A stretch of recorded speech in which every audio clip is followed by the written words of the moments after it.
Pada suatu malam yang gelap, saya memutuskan untuk menjelajahi rumah sakit terbengkalai yang terkenal, angker di pinggir kota.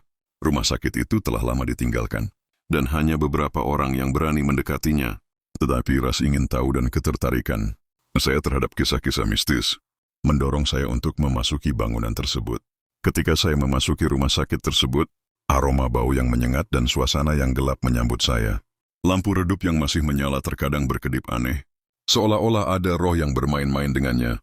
Hal itu membuat seluruh tubuh saya merinding. Ketika saya berjalan melalui lorong yang suram, saya mendengar suara langkah kaki yang tidak terlihat di belakang saya. Saya merasa seperti ada sesuatu yang mengikutiku, namun saat saya mencoba melihatnya tidak ada apapun di belakang saya. Saya berhenti di sebuah ruangan yang dulunya digunakan sebagai ruang perawatan pasien. Terdapat kursi-kursi tua yang rusak dan peralatan medis yang sudah usang. Di sudut ruangan saya melihat bayangan seorang wanita dalam gaun putih. Dia terlihat sangat pucat dan wajahnya dipenuhi oleh kesedihan yang dalam. Wanita itu berdiri di sana, seolah-olah menunggu sesuatu yang sudah lama hilang.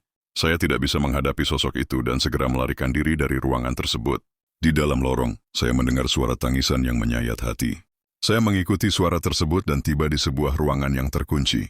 Saya mendengar bisikan lemah dari dalam ruangan, seperti suara seseorang yang meminta pertolongan. Namun pintu ruangan tersebut tidak bisa saya buka. Ketika saya melanjutkan menjelajah rumah sakit ini, saya menemukan ruang bawah tanah yang sangat menyeramkan. Di sana, terdapat sel-sel tua yang dulunya digunakan untuk pasien gila.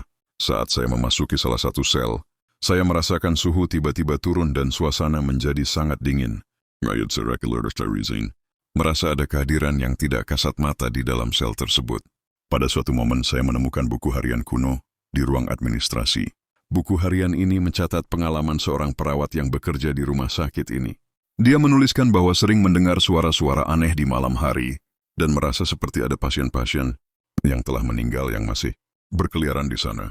Selain itu, perawat itu juga mencatat adanya peristiwa misterius seperti pintu-pintu yang terbuka sendiri dan peralatan medis yang bergerak tanpa sebab. Saya melanjutkan menjelajahi rumah sakit tersebut hingga dini hari. Ketika saya hampir tiba di pintu keluar, saya mendengar suara tawa yang aneh, seperti suara anak-anak. Namun, saya tahu bahwa tidak ada anak-anak di rumah sakit tersebut. Saya segera berlari keluar dan meninggalkan rumah sakit terbengkalai itu dengan perasaan dicengkeram oleh ketakutan.